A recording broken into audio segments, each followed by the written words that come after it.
तो आपका जो पहला क्वेश्चन है वो ये है कि AP ज्ञात करो जिसका तीसरा पद 16 है और सातवां पद पाँचवें पद से 12 अधिक है। यहाँ पे आपको दो शर्तें दी हुई हैं, ठीक है। आइए इन शर्तों की सहायता से हम लोग क्या करेंगे, अपना सीरीज फाइंड करेंगे, ठीक है। तो पहली शर्त क्या है, तीसरा पद। तीसरा पद का मतलब मैंने आपको बताया था क्या कि a plus n minus 1 into D होता है, ठीक है।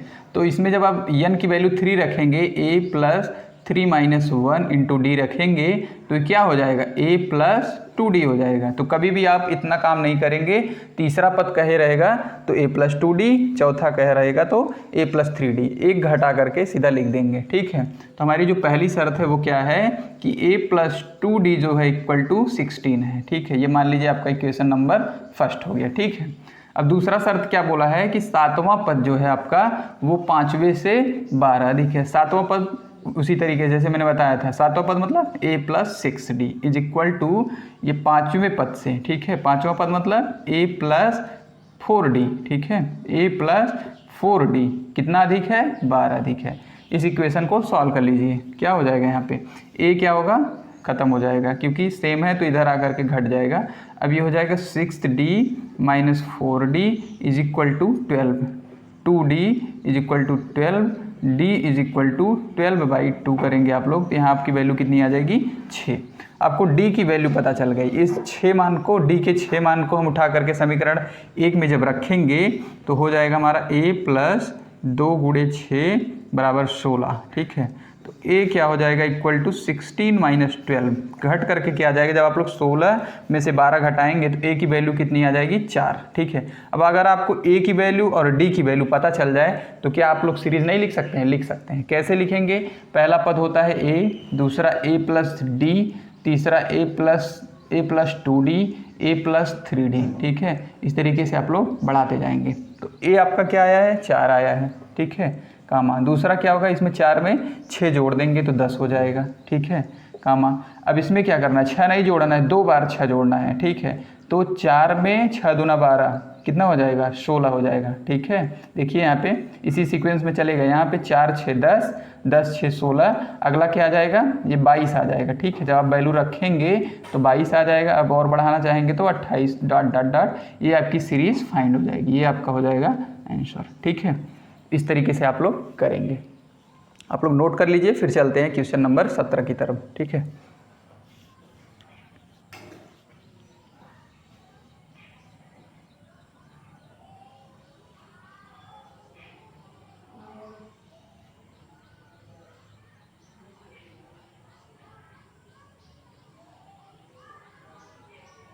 आइए चलते हैं नेक्स्ट क्वेश्चन की तरफ।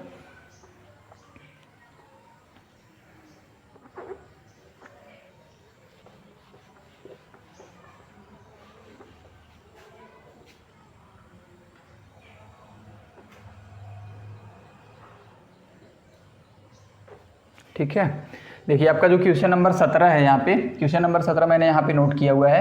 ये है कि 3 है, कामा 8 है और कामा 13 है, डॉट डॉट डॉट 253 है, ठीक है। ये आपकी सीरीज दी हुई है। इसमें बोला है क्या है कि अंतिम से 20वां पद ज्ञात करना है, ठीक है। इसमें क्या करना है आपको, अंतिम से 20वां पद क्या करना है, ज्ञात करना है। तो इसको सॉल्व करने के लिए आप लोग क्या करेंगे, सबसे पहले आप लोग क्या करेंगे, पता करेंगे कि ये हमारा 253 जो नंबर है, जो ये संख्या आई हुई है, ये किस टर्म पे है, किस पद पे है। तो इसको पता करने के लिए हमने आपको फॉर्मूला बताया है, an इक्वल टू होता है a plus n minus 1 into D. तो हमारा जो an है कितना है, 253 है, ठीक है, बराबर a कितना है, 3 है, प्लस n हमको पता करना है, d हमारा कितना हो जाएगा, 8 में से 3 को घटाएंगे तो बचेगा 5। इसको सॉल्व कर लीजिए। अब ये 253 में से 3 इधर आकर के घट जाएगा, हो जाएगा 250, ठीक है। हो जाएगा n minus 1 into 5 is equal to 250, ठीक है, 250 हो गया। अब ये हो जाएगा n minus 1 is equal to 250/5 करेंगे तो ये कट करके क्या आ जाएगा, 50, ठीक है।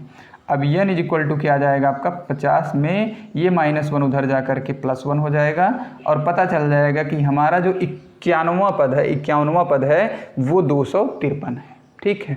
अब इसने क्या बोला है कि अंतिम से 20वां, ठीक है, यहाँ से जो 20वां पद होगा हमको वो फाइंड करना है, ठीक है। इसको समझने के लिए कि कौन सा पद होगा वो, तो ध्यान दीजिएगा 1 2 3 ऐसे डाट डाट करके 51 पद है टोटल, ठीक है। ध्यान दीजिए इधर से जो 20वां होगा वो इधर से कौन सा पद होगा ये आपको पता करना है, ठीक है। 20वां होने का मतलब ये इधर पीछे जो होगा टोटल 19 पद बचेगा। कितना? 19 पद इधर बचा रहेगा और बाकी इधर हो जाएगा। तो आप लोग 51 में से 19 घटा देंगे, कितना आएगा? यहाँ हो जाएगा 11, 11 में से 9 जाएगा तो 2, ठीक है। यहाँ बचेगा 4, 4 में से 1 जाएगा तो 3। इसका मतलब हमको आगे से, फ्रंट से, पीछे से कितना? 20वां, यानी आगे से 32वां पद हम लोग फाइंड करेंगे, ठीक है। इस तरीके से आपको यहाँ पे पता करना है, नहीं तो आपको फॉल्ट हो जाएगा। अगर 32वां के बजाय आप 30वां फाइंड कर देंगे तो आपकी वैल्यू गलत आ जाएगी, ठीक है। हमको कौन सा फाइंड करना है? A32। A32 के लिए हमको क्या करना है? A रखना है प्लस, ठीक है, n-1 यानी 32 - 1 इंटू डी कितना है हमारा? 5 है। इसको सॉल्व कर लीजिए आप लोग। इसको करेंगे तो हो जाएगा 3 प्लस यहाँ हो जाएगा 31 इंटू 5, ठीक है। 31 में 5 का गुणा करेंगे आप लोग तो कितना हो जाएगा? 5 1 के 5 और 5 तिहाई 15, ठीक है। कितना आ गया? 155 आ गया। 155 में 3 जोड़ दीजिए तो कितना आ जाएगा?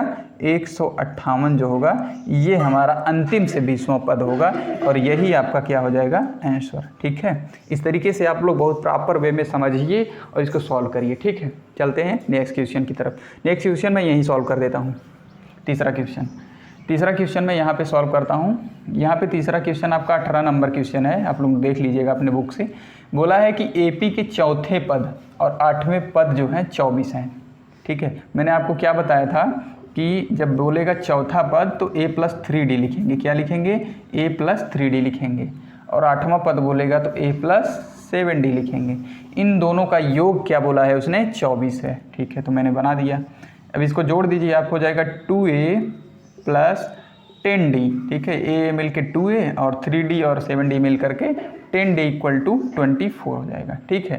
अब क्या होगा? अब यहाँ पे आपको 2 कॉमन दिख रहा है, 2 कॉमन ले लीजिए तो बचेगा a + 5d = 24/2, ठीक है। इसको जब काटेंगे तो कितना बच जाएगा? 12। कितना बचा? a + 5d = 12। ये आपका क्या हो गया? ये समीकरण नंबर 1 हो गया, ठीक है। अब दूसरा समीकरण दूसरी शर्त से बन जाएगा। क्या होगा? उसने बोला है कि छठे और 10वें पद का छठा पद, ठीक है। ये आपका पहला शर्त था।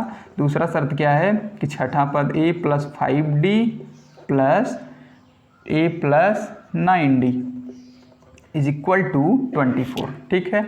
अब उसी तरीके से जैसे यहाँ किए थे वैसे इस टाइप का क्वेश्चन जरूर आता है एग्जाम में, बहुत ही महत्वपूर्ण सवाल है। आप लोग इसको सीख लीजिए। कभी भी ऐसे बोलेगा कि जैसे चौथा और 8वां पद मिला करके ये और इस तरीके से 2 समीकरण बन जाएगा, फिर आप समीकरण को सॉल्व करना जानते हैं विलोपन और प्रतिस्थापन विधि से, तो आप लोग यहाँ पे विलोपन से करेंगे तो फट से आपका उत्तर आ जाएगा, ठीक है। आइए करते हैं। ये हो जाएगा आपका 2a + 14d = 20, ठीक है। यहाँ पे फिर वही काम होगा, 2 यहाँ भी है 2 यहाँ भी है, यहाँ 2 गुणे 7 है, यहाँ 2 गुणे 1 है, ठीक है। तो a + 7d बच जाएगा = यहाँ पे 22/2 करेंगे हम लोग तो कितना आ जाएगा? 11 आ जाएगा, ठीक है। कितना आ जाएगा? सॉरी यहाँ पे 44 दिया था ना, हाँ 44 दिया था। ये आपका 44 है।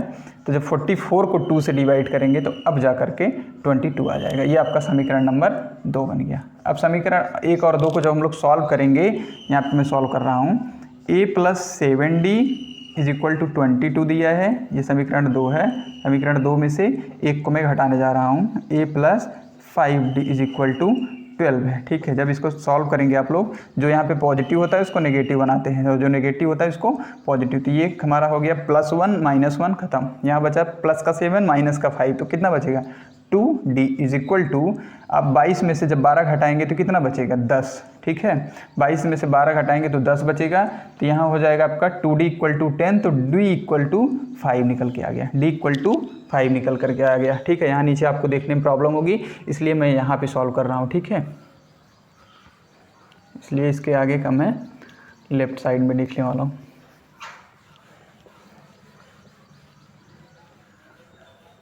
क्या हुआ था? d की वैल्यू आपको पता चल गई कि 5 आया है। अब इस मान को उठा करके समीकरण 1 या 2 किसी में भी रख दीजिएगा आप लोग। तो a = होता है a प्लस 7d रख दीजिए या 5d रख दीजिए इक्वल टू 22 आपको दिया है। ठीक है, यहाँ पे जब आप लोग 5 रखेंगे d की वैल्यू तो आपको a की वैल्यू पता चल जाएगी। a इक्वल टू क्या हो जाएगा 22 माइनस 7d। ठीक है, 22 माइनस 7d, d 5 है तो 7 गुणे 5 करेंगे तो 35 हो जाएगा। तो 22 में से जब आप 35 घटाएंगे तो यहाँ पे कितना घट के आ जाएगा, आपको मिल जाएगा माइनस का 13। ठीक है, यहाँ पे a की वैल्यू आपको पता चल गई। ठीक है, अब जैसे पिछले क्वेश्चन में आप लोगों ने किया था a और d आपको दिया रहेगा तो आप लोग क्या करेंगे, a और d की वैल्यू को पुट करके a plus d a plus 2d a plus 3d जितना भी आपको लिखना है डॉट डॉट डॉट, आप इसमें इन दोनों वैल्यू को पुट करके आप क्या कर सकते हैं, सीरीज को फाइंड कर सकते हैं।